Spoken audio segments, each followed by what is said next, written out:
పల్నాడు జిల్లా నరసరావుపేట పరిధిలోని వరవరకట్టలో పోలీసులు కార్డన్ సర్చ్ నిర్వహించారు.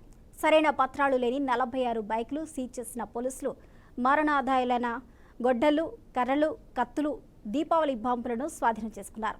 బీహార్, ఒరిస్సా రాష్ట్రాలకు చెందిన పలువురు అనుమానితులను అదుపులోకి తీసుకున్న పోలీసులు వారిని విచారిస్తున్నట్టు తెలిపారు. మీ ద్వారా ప్రజలకు విన్నవిస్తూ ఉన్నాం. అనాథరైజ్డ్గా తిరుగుతున్న వెహికల్స్ మాత్రం మీరు ప్రాపర్గా డ్రైవింగ్ లైసెన్సు, సి బుక్ పెట్టుకోవాలి. మీరు కానీ పెట్టుకోకపోతే మీ వాహనాలని ఎక్కడైనా సరే ట్రాఫిక్లో చెక్ చేసి సీజ్ చేయడం జరుగుతుంది. అదేవిధంగా ఇంకా కొన్ని ఇల్లీగల్ యాక్టివిటీస్ టౌన్లో నడుస్తున్నాయని నాకు సమాచారం వస్తుంది.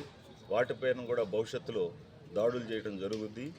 అదేవిధంగా ఇంతకుముందు గతంలో కూడా పాలల్లో కూడా కొన్ని అడల్టరేషన్ జరుగుతూ ఉంది. గతంలో కేసులు కట్టున్నాం. వాటిపైన కూడా మేము యాక్షన్ తీసుకుంటాం.